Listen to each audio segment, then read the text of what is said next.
Hey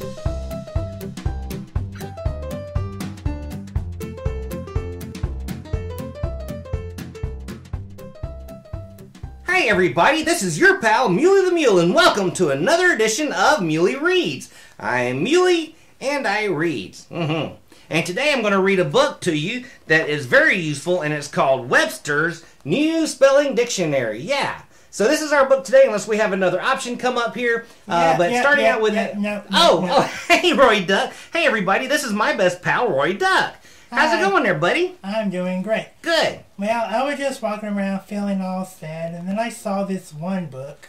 Hold on. What book is it? 1 second. Yeah, sure, go ahead. Get it. Oh. The Ugly Duckling. Oh, wow, yeah. You want to let's read that one, Roy Duck? Yeah. Okay, let me borrow that from you then, Okay. and we'll get started right now. The Storyteller presents The Ugly Duckling. Design and illustrations by Rex Irvine. Judy Clark. Music of the Great Masters. Copyright 1973 by Superscope. All the way back 1,000,000 years ago. It was a lovely and warm summer day in the country. In the rushes by the pond, a mother duck sat hatching her eggs. Oh my, it's getting warm. I wish the eggs would hatch so I can go for a swim. A few days later, the eggshells started to break. Cheep, cheep. All the little ducks were born. They were happy to see the beautiful sunlight in the meadow with its pretty flowers. But Mother Duck was very worried. One of the eggs did not break. She asked one of the older duck ladies, "What could have happened to this egg? I cannot leave it." "I bet it's a turkey egg. Why don't you just leave it? Mark my words, it's a turkey egg." The mother duck could not bring herself to leave the nest and faithfully hatched the egg, which was still left. At last the eggshell broke, and the last duckling came out. "My, you're an ugly little thing. You certainly don't look like any of my other children." The little ugly duckling felt very sad that his mother did not like the way he looked. He was so much bigger than his brothers and sisters that they did not like him at all. The mother duck took them to swim in the pond, and the ugly duckling swam right along with the rest of them. "See how nicely he swims? He definitely is mine." Quack, quack. "Come along, little children." They started walking, single file. They passed an old duck who sat very proudly in the middle of the yard. "Now, children, bow nicely to that old lady duck. She is very important." They all bowed as best they could. The other ducks did not like to have all those new ducklings join in with them. "We have too many people here already. We don't need any more. And look at that duckling. He is so ugly." Suddenly, a big duck jumped out of the crowd and bit the ugly duckling in the neck. Now, be kind to him. He is still so young." "I know, but he's so big and funny looking." The mother explained that he was in the egg that took too long, and that made him different from the others. She tried, but could not love him as much as she loved the rest. Everybody chased him and made fun of him, and they all said, "He's too big and too ugly." Even his mother finally said, "I wish you were far away from here. You just don't fit into our family." This made the duckling so sad that he decided to run away. He half walked, half flew, and got over the fence. Little birds that were sitting in the bushes behind the fence flew away in all directions. "That's probably because I'm so ugly." He kept right on going until finally he reached a swamp. There, he just slept for the rest of the night, too tired to move any further. The next morning he met two wild ducks. "Who are you?" they asked, and the duckling bowed to them as nicely as he could. "You are very ugly, you know. But as long as you don't come near us, you can stay." The poor fellow, all he wanted was some food and a place to rest in the swamp. He lay there for some time when two young geese came by. "Hello there, why are you here all by yourself? Come with us, we are flying south." "That's very kind of you, but..." The geese took off into the air, and suddenly there were two loud bangs. Both geese fell down dead from the hunter's bullets. Then a big dog came and took them away. He snuffed at the duckling but left him alone. Thank goodness I'm so ugly. Even he did not want me. It was almost dark when the shooting stopped. Then the ugly duckling ran across the meadows until he came to a lonely old farmhouse. The wind began to blow, and it became colder and colder. The duckling found a warm place and stayed there all night. The following morning he was found by an old woman who lived in the house with her cat and a hen.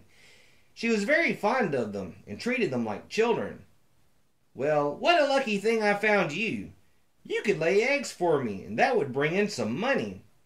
Her eyesight was so bad that she could not tell that the duckling was only a baby and a boy duckling.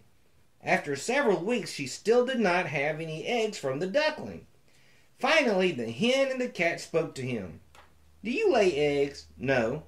"Can you purr like me?" "No." "Then what can you do?" "I can swim and dive underwater."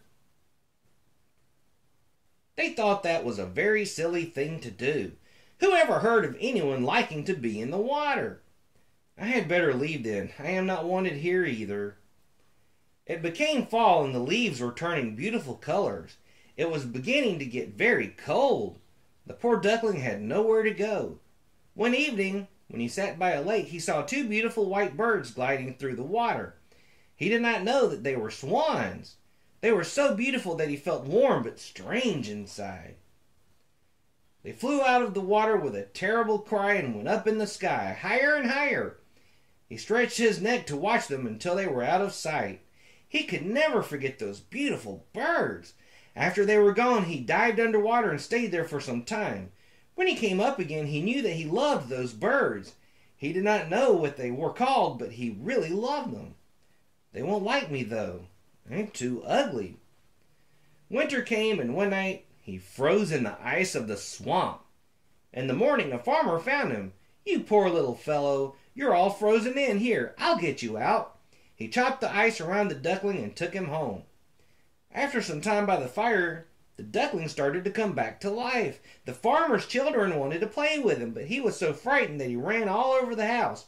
Luckily, the door was open and he ran outside. He suffered terribly during the winter, but he managed to survive. One day the sun felt very warm and flowers were springing up all over the meadows. It was spring again.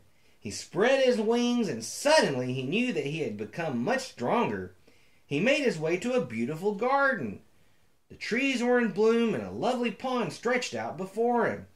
In the pond were three beautiful swans. He recognized them at once and said to himself, "I'll go to the beautiful birds and let them kill me. I am so ugly they certainly would not want me around. But it is better to be killed by them than to suffer through another winter." He jumped into the water, swam up to them, and said, "Go ahead and kill me if you want." And he bowed his head toward the water. But what he saw in the water was such a surprise. He had become a beautiful white swan. Some children walking in the garden cried out, "Oh, look! We have a new swan, and how beautiful he is!" The other swans thought him to be so young and handsome that they bowed to him. "Welcome to our pond. We are pleased to meet you." "Thank you. I would love to stay with you." The ugly duckling, who had become a lovely swan, was very happy, and he lived in the pond with the other swans forever after. The end. Well, that really was a great book there, Roy. What are you doing? I decided to be a swan. But, Roy Duck, you're a perfect, wonderful, beautiful duck. Really? Yeah.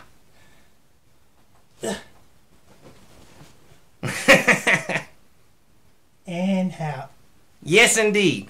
Thanks, Roy Duck. See you in a little while. And everybody, thank you for joining me today. Join me again for another episode of Muley Reads. And remember, Muley loves you. Mwah!